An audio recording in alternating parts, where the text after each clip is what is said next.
Hey guys, Matt Beck from freesaloneducation.com, and I want to shoot a couple videos and see how it goes. You guys can give me some feedback on this, but I wanted to take some questions that you guys have asked on our YouTube channel or on Facebook or whatever, Instagram, and answer them, but do it more in a visual way so that you guys can actually get benefit out of the answers. Plus, I'm better at answering things on a video than I am by typing it. So I want to start off, I got a question from Tracy Williams, so here it is. Tracy Williams asks, you are obviously great at haircutting, but I have never heard of 0 degrees being associated with elevation.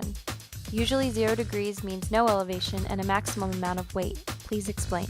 All right, Tracy, so I want to start off, I want to show you what I mean by 0 degree elevation. So the fact is we're working with a round head shape, correct? So a lot of people look at 0 degrees as being straight down on the head. When I do videos, I like to explain that if this is 90 degrees coming straight out of the head because of where the curve sits, then 0 degrees is going to be right here along the line. So here's 90 and here's 0. So if I were to hold this part of the hair, only this part, on this curve of the head here, this is actually 0 degrees. Even though it looks like I'm elevating the hair, I'm not actually elevating the hair, I'm keeping it at 0 degrees. Now, if I were to grab hair from further down on the head, how it curves down, and I grab a little bit of this hair and I hold it up to me, now I'm elevating the hair because 90 degrees is right here coming out of the head, and now I'm holding it at about 45 degrees, so 0 would be here.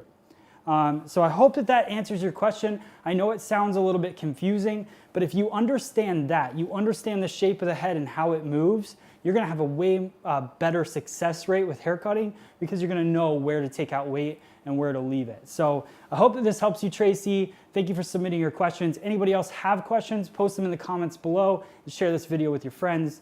Thank you for watching. We'll see you on the next one.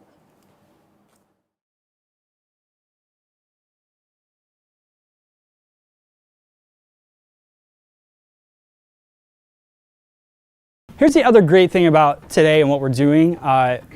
Monaco Blue was gracious enough to let me film today.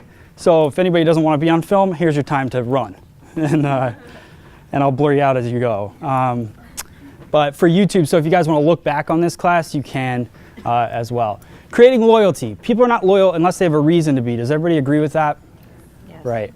So how do we get people in our salon to be loyal to our salon? That's a big challenge in the industry, and I think that the problem with this industry right now is that we are so old school right now that we're messing everything up, right? Everything's going with the times. Starbucks now, you don't even have to wait anymore, right? Everybody use the app? Nobody? Does that not happen here? Pretty sure that was nationwide. If I want Starbucks right now, so I'm gonna blow your mind. You didn't even need to come for anything else. At Starbucks now, they have an app, an application for the internet device, and you can literally go on the app, put in the drink that you want, pick the store that you want to pick it up at, and when you get there, it's ready for you, right? So no one's in line today. There is like 3 Starbucks around here. No one has to wait in line. Just order it on your phone and you'll save a lot of time. The world is all about time, right? The guest that we hate the most is the one that calls that day and they want in, but I'm telling you guys right now, those are the people, that's how it's gonna be now. It's not gonna get better, it's gonna get worse. The only way it's gonna get better is if we focus on rebooking them before they leave. Otherwise, people want in that instant because they're used to it. I ordered clothes for this event Tuesday, and I was so pissed when they didn't get there. They didn't arrive the day before I left to come here. They didn't come, and I was so angry because I'm so used to ordering things and them coming within a day or 2 from when I order them, right? People in our businesses are going to do the same thing. They want in. I don't know if you guys have seen, there's apps that are launching. There's an app called Mainstream that's out now. And that app is an on-demand beauty service. So any of you in here could sign up for that app and then go live and it's Uber for hairdressers. So now somebody could just summon you and you go to their house and do their hair. Whether that's cool or not, I don't know who's on board with that, but that's the reality. I mean, I would never do it because I value my time. I can't drive my car going everywhere, but some stylist that's not busy might want to do something like that. And that client that called in that couldn't get in with you because you're so busy, they are going to do something like that. The loyalty is not going to be there. So how do we create loyalty in the salon? Buy 10 haircuts, get one free is not okay anymore, right? It doesn't do anything to grow our business. So any of you guys, I'm not saying anything. If you guys do a punch card system or something like that now, or you found the app online and you launched it with your business, the reason that this does not work for your business is because it doesn't help grow your clients. It doesn't help your frequency of visit, which we're going to talk about in a little bit. It just says buy 10 haircuts whenever you want to, and I'll give you a free one someday in life, right? So this could really take them 4 years. So they're not growing your business this way, and you're giving them something for free, which doesn't really work out. Coupons in the paper, obviously, I think we're good. I could probably delete that one, right? I don't even know where the paper is anymore, but I'm pretty sure I can remove that from this presentation. Thirsty Thursday 2 for Tuesday promotions. Now here's the thing, for those last minute people now, I believe that you got to stop posting on Facebook, hey, I'm free right now, come on in. But I believe that there is a way that we could do this. If you have the people that call in last minute, you put them on a list, and when you want to run a promotion or you want to do something creative, then shoot something to those people that are on that list. Collect the data of last minute people. You know who they are, right? They already are always last minute people. So we can capitalize on them. We have to categorize our customers, right? So I have my customers that rebook all the time. But then what am I doing for the people that don't? And that, besides getting upset with them, right?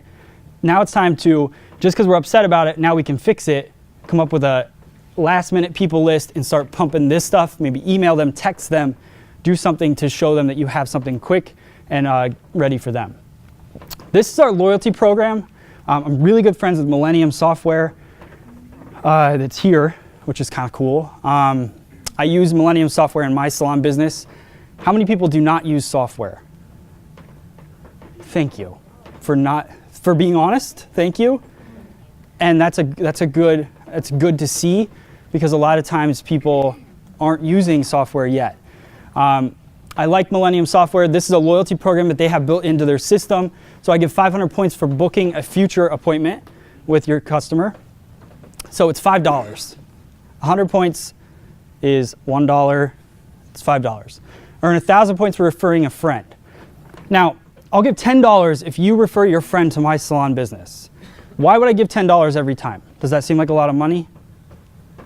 Because if I were to go put an ad in the paper, it would cost me $1,000, and I would maybe get 3 people from that ad. Probably not even 3 people anymore. 1.5, probably. So 1,000 points, I'll give you $10 for referring a friend. If they refer 100 friends, we're good to go. They're making bank and getting their hair done for free, and I've got a ton of their friends coming into my business. 200 points for trying a new service. We have to get people trying something new in our salon. If you don't have time for it, recommend it next time. That's where we fail as hairdressers right now. We get them all psyched up about that visit, and then we let them go. And we don't ask them to come back, right? They come in, they're like, I want this big change. I'm looking for this haircut. I can't wait. We should totally do it today. Let's cut it all off. And then we cut it off. We highlight it. We color it. We send them out. We don't see them for 6 months because we made their day. We need to do what they were booked for, get them excited about the next thing you're going to do with them. Pump them up for next time. Then that way they're going to book sooner and come in. It's not going to cram up your book, and you can book them for new services next time. 200 points for any product purchase over $30, just pushing retail, and then 1 point for every dollar spent. That just makes them feel like they're getting something, but I'm not really giving anything for just spending $1. That doesn't keep things moving.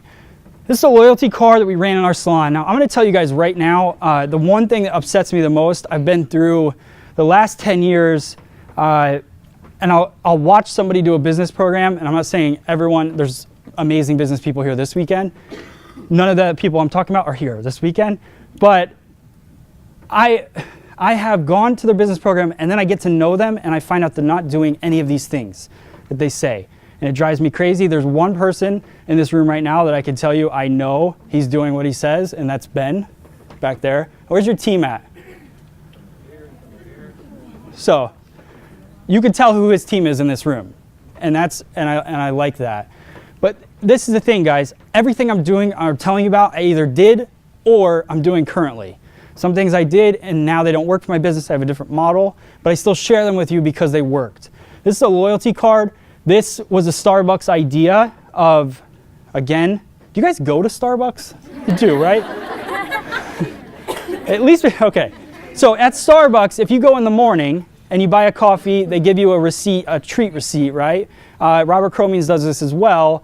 This was kind of my thought process of it was maybe I could give you 10% off for something that you want to get. So what we would do is write their name and a date in the future. Now I wouldn't give you a deal on 4 weeks from now when you want to get your color again. That's not what this is for. This is for maybe I want to get you in for a blow dry. So I'm going to write 2 weeks ahead of time on the card and your name, and then try to get you back in 2 weeks for a blow dry, something that you wouldn't have done, right? So don't give it to them for anything that they would have done already. Give it to them to try something new.